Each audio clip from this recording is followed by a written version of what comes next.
Good morning, everyone. Thank you all so much for being here today. My name is Rachel Theriot, and I'm the Assistant Director here at the Louisiana Academy of Performing Arts. And I'd like to welcome you to our panel today on special education and music therapy.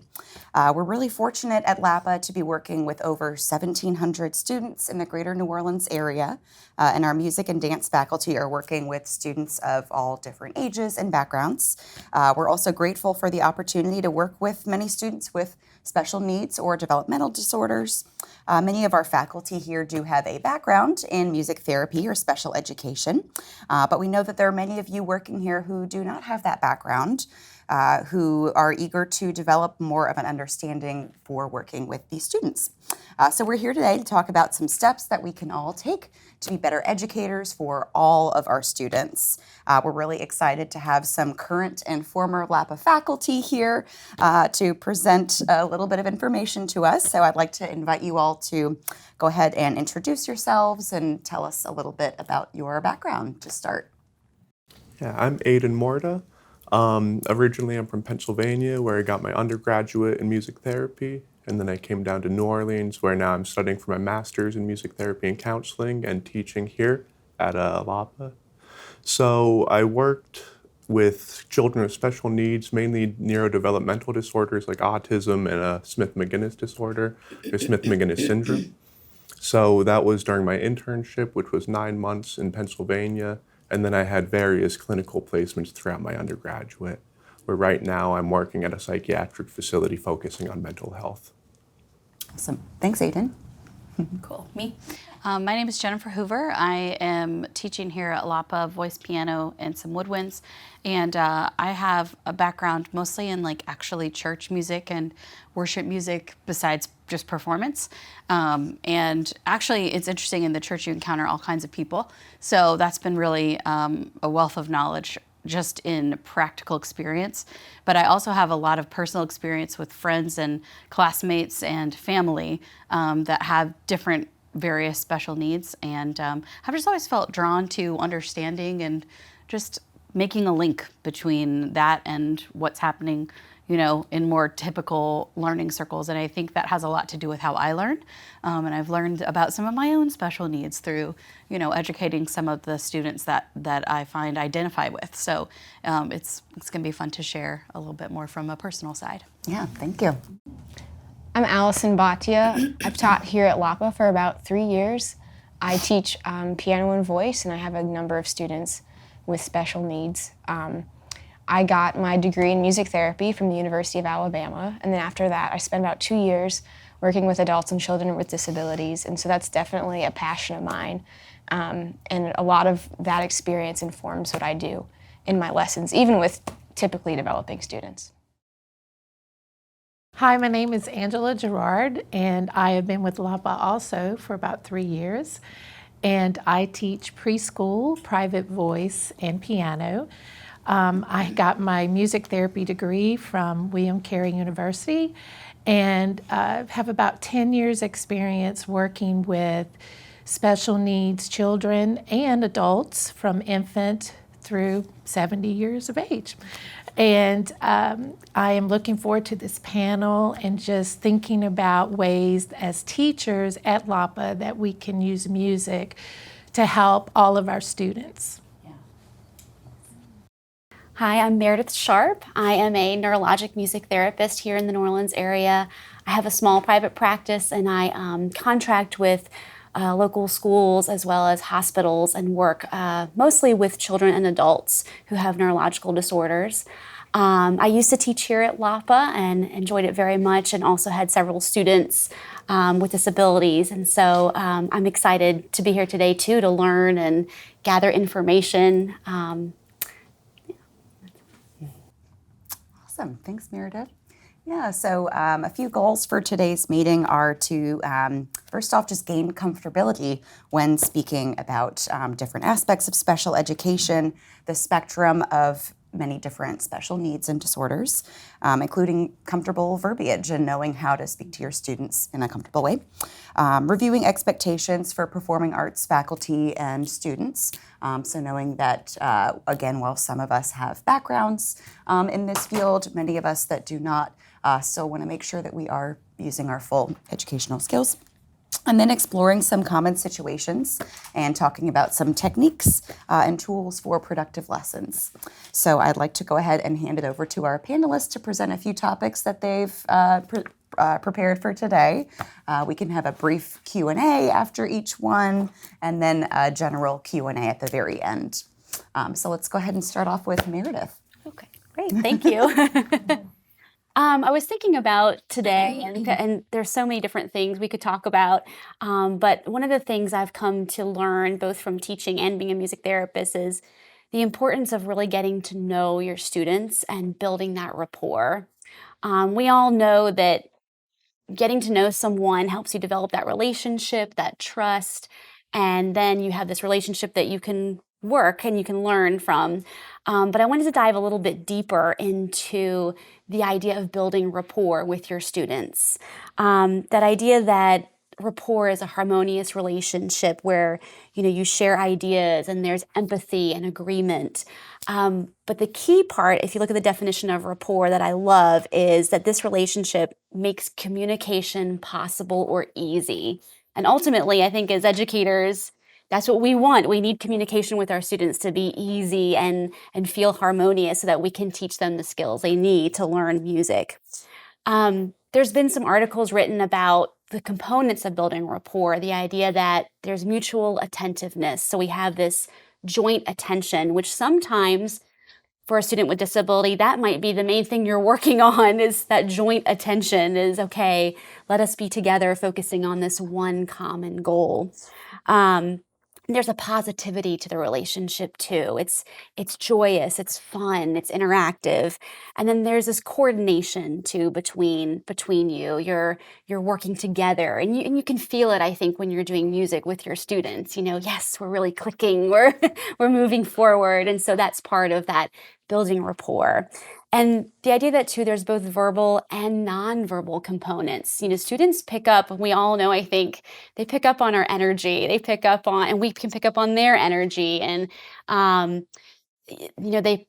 we can kind of find those nonverbal cues as well to help build those relationships. So I wanted to go over to some ways that we can build rapport that might open some doors as well, especially for our students with disabilities, because it might be a different way of thinking. I have found gathering information is the best place to start. Taking the time to talk to parents. How does your child learn? How do they learn visually? Do they learn auditorily? Are they a child who's a mover? Do they tend to move around the room a lot? Do they prefer low lighting as opposed to, fluorescent lighting above? All these types of things that a parent can help us know and learn about our students. What is the goal of the lesson? You might have some parents that come in and say, I really want my student to learn the skill of piano. You might have other parents that come in and say, my child is in so many therapies. Music is the one thing that my child loves. I just want them to have fun, And so I think that's going to shape how you approach your lesson and the goal that you have for the student. Creating safety and predictability. A lot of our students might have, especially I'm thinking of some of our autistic students that new places, new environments, new people, change is very hard and it takes some time for them to feel safe and predictable. And so they're not going to be able to learn the skill of playing until they feel safe. The brain needs to feel safe before it can do higher cognitive functioning, such as learning the skill of playing the piano. So creating that safety. Listening and observing. Taking the time to listen to your students. You might get to know your students through their favorite song. So maybe you pull up your phone and, you listen together. You create that opportunity to be in their music. Observing when they come in the room, what is their rhythm? What is their way of being? Are they fast movers, or are they like to sit and they have a slow way of being? All of this is going to give you information on the best way to teach your students. Staying flexible. You might have a kid who maybe didn't sleep well the night before or had a really rough day at school, and that's going to affect their lesson, and so taking the time to gather that information and know that you might approach the lesson differently because of that. Maybe you take more time on something, or maybe, you know what, I'm going to not address that more difficult concept today because it's been a rough day for them, that type of thing. Meeting them in their world and reflecting what they're naturally doing. Sometimes you might have a child that comes in and, they need to maybe move to the music. Maybe they've had a long day, or some of our kids who might be on medication, maybe that medication is wearing off by the time they come to their lesson, and they are having this energy that they need to channel. So maybe you do some movement to music in the beginning to channel that energy before they then sit down at the piano. And then discovering a shared body of knowledge. What is that? What are those songs that they love and you love, and how can you come together in that and building that rapport together? And then as you build this rapport and thinking of all these different ways, you get to know important things about your students. You get to know how they learn. Is a visual schedule really helpful for keeping them, helping them feel that safety, that predictability? Some students really like that. Other students, a visual schedule causes anxiety, right? So getting to know that about your students can be so helpful. Every student, too, hears something different in the music. Some students, they really hone in on the rhythm of a piece. Other students hone in on the melody of a piece. And that can guide you, okay, if they really hone in on rhythm and their strength is rhythm, then maybe that's something I'm going to start with. Let me get their strength out, and maybe can I use the rhythmic elements to then teach the melody line, that type of thing. What are ways my student feels success? I remember I've had students too that, especially my younger ones, they love the idea of going on an adventure through the lesson, right? So maybe do you kind of structure a story to your lesson, and along the story, you have stops in rhythm land or, melody land, something like that. And that's the way they feel, oh, I did it. I have that sense of success. I made it to that stop. So getting to know that about your students. I know some other people are going to speak in more detail on this, but getting to know their environmental needs, their sensory needs. Your student might be more successful sitting at a piano if they have a blanket in their lap. And that's something you can talk with the parents about too, is what helps your child feel comfortable? How are they able to sit and attend? Some students, again, the lighting, just adjusting the lighting can be a huge factor. So getting to know those needs as well. Some behavioral needs. I remember I had a student one time that I used a therapy ball at the beginning of a lesson because he came in and he was a mover. And so we sat, and so I playing that steady rhythm on the piano as he bounced on the therapy ball helped him to just become more regulated in the moment. And then, you can stop and work on rhythmic elements while they're also moving on the therapy ball. But then after that, he was able to come sit at the piano, and it ended up being a transitional activity that we did. And then those points of connection, I think, where does my student, what are those points of connection that we have together? What are those meeting places in the music? Is it listening to some familiar music together? Is it playing together? Some students really love playing together. Other students just want you to listen to them play, right? And I'm thinking especially of some of students that I've had with autism, right? Sometimes you playing with them is too much stimulation. And so they want you just to listen to them play and have that presence. And that can be very powerful for them, having someone sit and listen to them. You may feel like you're not doing anything, but you are. And that's going to carry over into the next lesson and the next lesson, because they're going to remember, that's the person who listened to me. That's the person who took the time to do that. Some students improvising together. I remember another student I had, and she was a talker, so wanted to tell me all about her day. So we made it into a song at the beginning of every lesson. We would kind of play just a 1-4-5 progression. She would come in, she'd sing about her day, that type of thing, and then we would go into more of the actual skills of learning voice. So that might be a good way to start. And I think I mentioned the others, familiar songs, music, and movement. So all of these then will lead to building this relationship, building that rapport will lead to your ability to lesson plan. I think you're going to find, oh, okay, I had this idea now. This is a good way to start the lesson. This is because I know they succeed this way, or I know my kiddo needs this to start. So highlighting and expanding on their strengths, using those different materials that can help them succeed. It might be helpful too to think of an opening and closing ritual to your lesson. You know, this kiddo really responds when we start every lesson this way, when we start every lesson doing a little movement, when we start every lesson listening to this song, when we start, you know, and then maybe you have a closing ritual too. A way they can leave that lesson feeling successful, feeling like, yes, I've accomplished this, I've done something. And then you can give those tools to the parents too. You know, maybe when they're practicing, you know, I found that starting with this song really helps. Maybe when you practice at home, this could be a good way to begin. So I think just taking the time to build that rapport with your students, the families, the parents, will give you ideas as teachers to then how to structure the lesson. Great, thank you so much. Yeah. Does anyone have any questions for Meredith? Awesome, thanks. Let's see, I guess I'd like to turn it over to Jennifer Hoover. Oh, next. sure. Yeah. Did not think this far down We're that gonna I would go be in next. That's totally fine. A surprise Totally order today. fine. Yeah. Sure. So I tried to just kind of summarize my thoughts and experiences at LAAPA mostly, but I'm sure, as all of us have, as you know, life informs everything you do. So I think that sometimes I don't know where I got something, but I know it's good, or I've tried it with a student and it worked. So I don't have a lot of references, but I did include, I made a little handout thing, and I think we could probably make it available digitally for anybody who's not here if they want it, but I included a few little citations at the end where I just said these are a couple of my favorite websites and YouTube channels if you want to just go.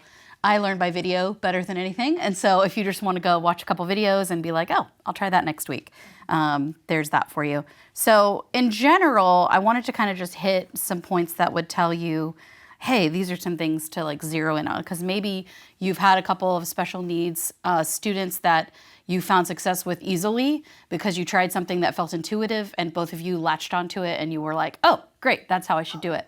Then you tried it with another student who seemed like they had similar needs and it did not work at all.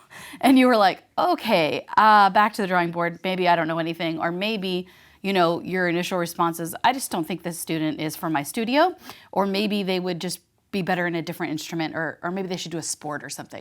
And before you totally write it off or just feel like a failure or recommend to the parent or to, you know, our admin that they do something different, you should try something different first, because it can be really frustrating for everybody just when there hasn't been a lot of investment from both sides. And I will say, as the teacher, sometimes you find that the parent is not as informed about their child's needs, or maybe has not even felt that they could acknowledge and get something diagnosed. And so I've had a couple of students where they didn't come in saying that they had special needs, or their parents didn't seem to understand them or take the time to really sit with them and understand their needs. So when they came to music class, it was like, oh, someone gets me. And that was really powerful for me. Oh, sorry, that was my mic. That was really powerful for me as the teacher to be able to lend that empathy and that friendship to that student, because we have such a privilege of the one-on-one time with them. It really is like therapy. Just being in the room with one person and sharing your thoughts and feelings with them about anything one time every week, like that's therapy. So if you've never been to counseling or therapy, that's sort of what you do. We just happen to have a piano or sing or have another instrument in the room. So that really is the first step, and I'm so glad that you started with that, because I was like, yes, yes, yes, build relationships first. But in general, I would say make your expectations clear. I had one student that was not diagnosed or anything, and I had inherited from another teacher who left. Sweet kid, did not have a lot of understanding of what I expected from him, and neither did I, to be honest, because I was trying to replicate what another teacher had done. And even though I had had a couple conversations about it, I didn't fully grasp how their lessons flowed and wasn't able to replicate it successfully. So as a result, our first month or so was really bumpy, and I was like every lesson questioning, what did I do wrong? I went in there with the best attitude. I was trying to be so empathetic and I got nowhere, or the kid seemed so mad and then just like left in a tantrum. And I thought, boy, I've really failed this student. I don't know what I'm doing. Maybe I should quit. No, I didn't think that, but it got to a point of frustration where I really didn't know what to do. And then at the beginning, I thought, I have an idea. And I reached out to the former teacher and she said, sometimes when we would have trouble or you'd have a hard day, we would take a break and do a little game. And I went, oh, okay. He just needs a change up. And when I came in at the beginning of the lesson, the next few times I said, here's what we're going to do. And we didn't have a visual schedule, although that's a great idea for some students. But I said, we're going to use this many minutes or we're going to accomplish this task where first thing we do is sit at the piano and play your homework, because he usually wanted to show me what he had worked on. So I said, first we're doing that. And then I said, next, we're going to talk about what you're going to work on at home for the week. And then we get to leave the piano and go sit on the floor and do a fun rhythm game. He loved rhythm, he's very good at it. And so I was able to key into that. And from then on, we had success. Now, ultimately, he did end up deciding he wanted to do something else with his time, and that piano wasn't his favorite thing in life, and they moved on. But it was really satisfying for me that we were able to part on good terms, and that it was really a choice about what the students' interests were, rather than frustration and just quitting and, oh, I don't like this. And hopefully, that will leave a lifelong love of music and piano. So you never know what your student may come back to. You may never see them again, but that doesn't mean you didn't impact them for life. So making your expectations clear can make all the difference. Be consistent. What Meredith said about keeping routines the same every week, I am always astonished, because I get bored, and I'm sure you do too, by students who want to do the same thing every time. And you're like, really? We did that last 3 weeks. Are you sure you don't want to do something different? And they're like, no, please, can I do my favorite song? So I have a couple of students, especially the students with autism, that want to start with the exact same song every week. And maybe that's not their level anymore. They're 3 levels past that because they've really been growing, but that's still their favorite, or that's their safe space. Yes. That's how we start. What do you mean we can't start with that song? We've always started with that song. Maybe the first lesson you ever met them, you started with that, and that is just how you do. And so don't be afraid to let them do that, and then after you do the routine, then you can introduce something new, because they need both sides. And then give lots and lots of praise. I don't know how much I could emphasize this, but I think personally Personally, I've struggled with perfectionism and anxiety, and have found that so many of our students, special needs, typical needs, it doesn't matter, especially the youngest ones, come in with all of these preconceived notions that they have to do it perfect the first time. And I don't know if it's media and comparison. I don't know if it's something in the home. I think it's different for everyone. But it's really pervasive in our culture right now that you just have to be amazing at everything. And when they come in and try and they're not amazing, or they perceive that they've not done well, they can be so hard on themselves, and they don't need your help with that. Sometimes there are moments to be critical and say, hey, we could do this better. But could you find a positive way to say, wow, you're doing this so well, I can't let you not progress to the next level. Or maybe everything's going terrible and they didn't practice and they have kind of a bad attitude, but then they accidentally do something right. Latch onto it in the moment and be like, wow, look what you did, and help them feel successful. Sometimes that's all it takes for them to go, oh, wait, maybe I can do this, and then really buy in to what you're offering. So a couple of other things, and then I'll stop talking because I could probably talk forever, and I don't even have a degree in this, I'm sorry. But basically, basically wanted to just share about the students in general. So every student has particular individual needs, right? This is something we talk about in education all the time. But students with developmental disabilities or disorders have an extra added layer of that. And maybe you encounter a student with a disability that you have not had experience with. I've had a student with cerebral palsy. That was new for me. That was really interesting. We both learned a lot. Sometimes you have a student with a thing that you identify with, and that's quicker and easier. But whatever it is, take some time to educate yourself, maybe just on the symptoms of that disorder. So maybe the parent says, oh, these are my child's needs. And you feel really prepared going in. But then you start to get to know the student and realize, well, that doesn't seem to be all of the information, or I'm missing something because I'm doing all the things that they said work for them and we're still coming up against some walls or things are not working. So be flexible, of course, but also in your own time, if you're able, even just to read an article or a blog post about, oh, I didn't realize that a symptom of ADHD is chronic boredom. That sounds like a kid is being lazy or whiny. Ugh, this is boring, I don't want to do it. Sometimes they are, and it's good to know energetically what they're giving off. But a lot of times, students with ADHD or other similar problems developmentally, they really, truly can't engage because their brain is not engaged enough. And so when they say they're bored, they're not trying to insult you because you picked a song that they don't like. Although sometimes it's easy to take it personally. They're really trying to say, like, I want to do what you're asking me, but I can't. So that's up to you then to kind of reframe the materials that you've assigned them, or maybe just take a new approach and say, hey, we're gonna pause on this assignment because I know you can complete it and I think it's really important. However, we're having some trouble doing it right now. So we're gonna take a pause for 1 week, take this off the lesson plan for homework, and you get to do this other fun thing and come back and show me that, and then we're gonna try the other thing again. Because it may be that it's boring, or it may be that it's a little bit boring, but mostly I don't think I can do it. You know, and so sometimes what they say and what they feel is not readily available to them. You know, they say something, it's not really what they're feeling, or they're not able to know what they're feeling, they just know it's bad. And so helping them either verbalize that or like, you know, dig a little bit and figure out what is the barrier for them may really be the key to unlocking not just what they do in the music classroom. It may help them in regular classroom, it may help them in their home life. You may just help them understand themselves. And that would be a far greater goal, I think, than they completed that song you gave them. So just the interest and the investment in your students. Students know when you've taken time to really prepare and when you care about them. And that will unlock all kinds of doors for you educationally, but relationally too. So that's what I would say. Yeah, thank you. Thanks, Jennifer. Yeah, and everyone should have the handout with them, and I can send out a PDF copy as well to anybody interested. Thanks, Jennifer.